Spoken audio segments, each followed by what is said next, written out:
Wales ஆரம்பித்து கிட்டத்தட்ட 33 வருஷம் முடிஞ்சிருக்கு. இந்த 33 வருஷத்தில் நிறைய கல்லூரிகள், பள்ளிக்கூடங்கள் இதெல்லாம் பண்ணியிருக்கோம். கிட்டத்தட்ட 52 இன்ஸ்டிடியூஷன்ஸ் வேல்ஸ் குடும்பத்தில் ரன் பண்ணிகிட்ருக்கோம். சென்னையில் மட்டும் இல்லை, தமிழ்நாட்டில் மட்டும் இல்லை, இந்தியாவில் மட்டும் இல்லை, உலகம் முழுவதும் லண்டனில், சிங்கப்பூரில், துபாயில் கிட்டத்தட்ட 48,000 மாணவர்கள் படித்து கொண்டிருக்கிறார்கள். 8,000 ஊழியர்கள் அல்லாத ஊழியர்கள்லாம் வேலை செஞ்சிட்ருக்காங்க. ஸோ என்னுடைய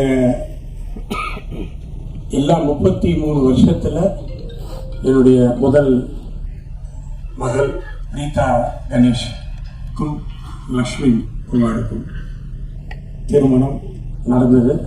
ரொம்ப சிறப்பாக நடந்துச்சு. எங்களால் முடிஞ்ச அளவுக்கு எல்லாமே பண்ணணும்.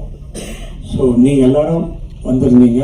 உங்களை எல்லாரையும் தனியாக கவனிக்க முடியல, தனியாக சாப்பாடு கொடுக்க முடியல அப்படின்ற ஒரே காரணத்தினால, இது எனக்கு தெரியும், முன்னாடியே நாங்கள் இதை பிளான் பண்ணோம். கல்யாணத்துக்கு முன்னாடி இதை பண்ண முடியல, வேறு சில காரணங்களால. அட்லீஸ்ட் முடிஞ்ச உடனே இதை முடிச்சிடணும், உங்களை எல்லாரையும் பார்த்துடணும் அப்படின்ட்டு தான் இன்னைக்கு இந்த விருந்து வச்சுருக்கோம். ஸோ இது நம்ம வீட்டு விருந்து. நீங்கள் எல்லாம் என்னுடைய வளர்ச்சிக்கு ரொம்ப முக்கியமான காரணமாக இருந்தவர்கள், இன்றைக்கும் இருப்பவர்கள். இது எஜுகேஷன் மட்டும் இல்லை, சினிமா துறை எடுத்துக்கிட்டாலும் இன்னைக்கு வேல்ஸ் ஃபிலிம் இன்டர்நேஷ்னல் நிறைய படங்கள் எடுத்துகிட்டு இருக்கோம். கூடிய விரைவில் சினிமா சம்மந்தப்பட்ட ஒரு பெரிய அனௌன்ஸ்மெண்ட்டு உங்களை எல்லாரையும் வச்சு பண்ணுறதுக்கு ரெடி பண்ணிகிட்டு இருக்கோம். அதனால் கல்வியாக இருக்கட்டும், சினிமாவாக இருக்கட்டும், விளையாட்டாக இருக்கட்டும், அதாவது தமிழ்நாடு ஒலிம்பிக் அசோசியேஷனுடைய பிரசிடெண்ட்டாக இருந்துகிட்ருக்கேன். ஸோ அதையும் நல்ல முறையில் செஞ்சுட்டு இருக்கிறோம்.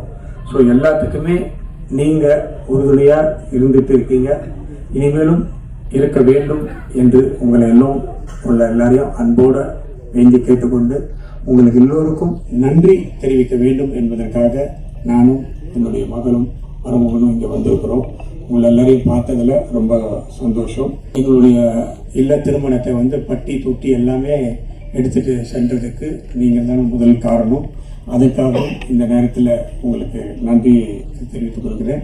இந்த நேரத்தில் திருமணத்துக்கு வந்த முதலமைச்சர், முன்னாள் முதலமைச்சர், ஆளுநர் மற்றும் சினிமா கலைத்துறை சார்ந்த நண்பர்கள் அனைவருக்கும் இந்த நேரத்தில் நான் என்னுடைய மனமார்ந்த நன்றியை தெரிவித்துக் கொள்கிறேன்.